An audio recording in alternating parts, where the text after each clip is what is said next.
पितृपक्ष मेले की शुरुआत नजदीक आते ही गयाजी में ऑनलाइन पिंडदान के मुद्दे पर बहस और विरोध तेज हो गया है। बिहार सरकार के पर्यटन विकास निगम ने इस बार पितृपक्ष मेले के दौरान श्रद्धालुओं के लिए ऑनलाइन पिंडदान पैकेज की व्यवस्था की है, लेकिन इस फैसले का स्थानीय पंडा समाज, धार्मिक संगठन और अब सामाजिक संस्थाएं खुलकर विरोध कर रही हैं। नमो फाउंडेशन के संदीप मिश्रा ने स्पष्ट शब्दों में कहा कि ऑनलाइन पिंडदान पूरी तरह असंगत और सनातन आस्था के खिलाफ है। उनका कहना है कि गयाजी विष्णु नगरी है और यहां की मिट्टी, वेदी और जल से पितरों के मोक्ष की परंपरा सदियों से जुड़ी हुई है। मिश्रा ने कहा कि किसी भी पितृ के लिए मोक्ष की कामना सिर्फ इस भूमि पर आकर ही संभव है। ऑनलाइन व्यवस्था से ये आध्यात्मिक महत्व समाप्त हो जाएगा। संदीप मिश्रा ने उदाहरण देते हुए कहा कि गया का नामकरण गयासुर राक्षस के नाम पर हुआ था। उन्हें ऐसा वरदान प्राप्त था कि उनके स्पर्श से प्राणी स्वर्ग को प्राप्त हो जाता।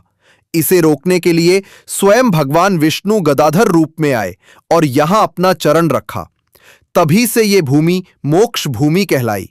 यहीं से ये परंपरा चली कि गयाजी की धरती को स्पर्श कर और पिंड वेदी पर श्राद्ध कर पितरों की मुक्ति सुनिश्चित होती है। लेकिन जब तक इस धरती को छुआ ना जाए, जल अर्पण ना किया जाए, तब तक पिंडदान अधूरा है। ऑनलाइन माध्यम से ये संभव नहीं। संदीप मिश्रा ने सवाल उठाया कि आखिर हर बार प्रयोग और आधुनिकता की बातें केवल सनातन परंपराओं पर ही क्यों की जाती हैं? सरकार को समझना चाहिए कि यह सिर्फ धार्मिक अनुष्ठान नहीं, बल्कि करोड़ों लोगों की आस्था से जुड़ा हुआ विषय है। उन्होंने सरकार से इस व्यवस्था को तत्काल वापस लेने की अपील की। उन्होंने कहा, हम स्वागत करते हैं कि सरकार श्रद्धालुओं की सुविधा के लिए नए कदम उठाए, लेकिन आस्था से खिलवाड़ स्वीकार्य नहीं होगा। है कि हम किसी के माध्यम से किसी के बदले कोई और के बदले कोई और जाकर के हम खाना खाएंगे तो पेट मेरा भरेगा, हमारे बदले कोई और खाना खा ले उससे पेट भर जाए, तो यह संभव नहीं है। गया सूर को यह वरदान था कि जो उसको स्पर्श करेगा वह स्वर्ग को चला जाएगा।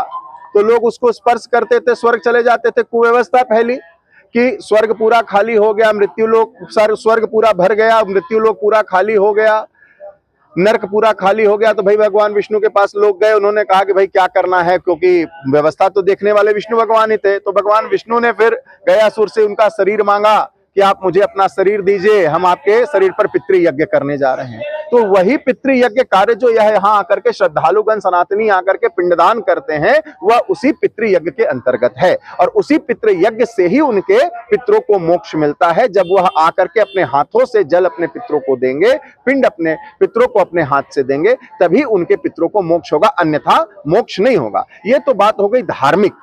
यद्यपि हम सांसारिक बात भी करते हैं। तो आप देखिए, पंडा जी जो यहाँ के हैं, गयापाल पंडा समाज के जो लोग हैं, ये कहीं खेती करने नहीं जाते। इनकी आजीविका इसी से जुड़ी हुई और धर्म की रक्षा का पूरा उत्तरदायित्व इन्हीं के ऊपर है।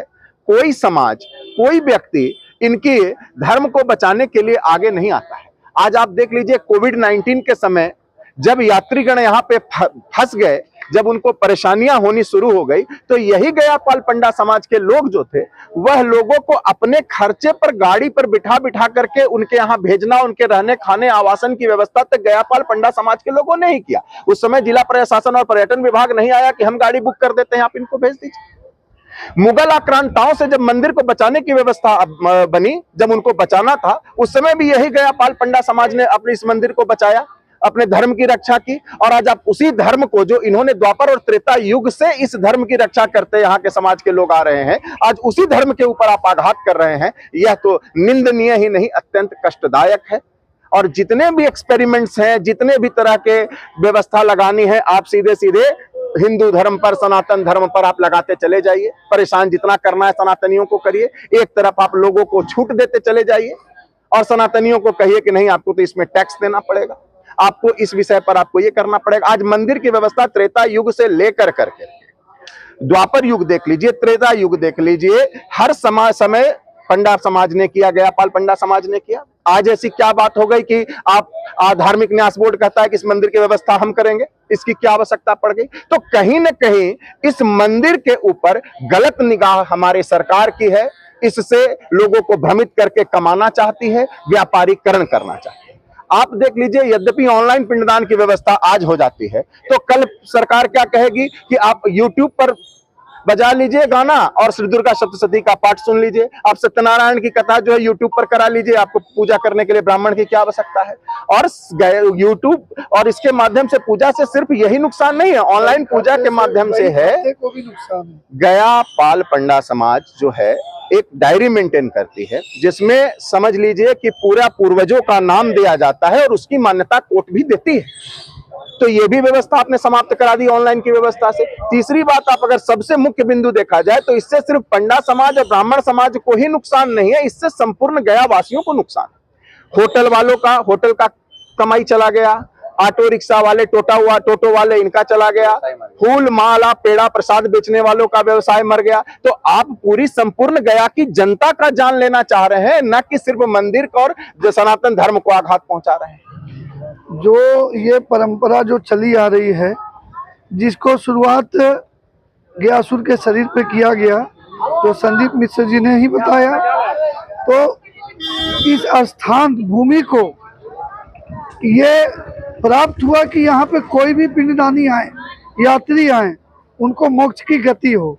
जब यहाँ कोई आएगा ही नहीं, ऑनलाइन पिंड से जब स्थान पे नहीं आएगा, तो उनका वरदान का भी कोई मान नहीं और उनको कोई भी सुफल नहीं होगा, न उनके पूर्वजों की मुक्ति होगी। हाँ, गया जी में आके पंडा जी का आदेश, पंडा जी का सुफल भी जरूरी है। और जो लंबे समय से जो बही खाते की भी परंपरा चली आ रही है, जिनको पता भी नहीं है कि मेरे दादाजी कौन है, परदादा जी कौन है, वो भूल भी गए हैं कि मेरा गोत्र भी क्या है, वो सब भी यहाँ पता चल जाता है। ऑनलाइन होगा तो उनको ये सब जानकारी कैसे मिलेगी?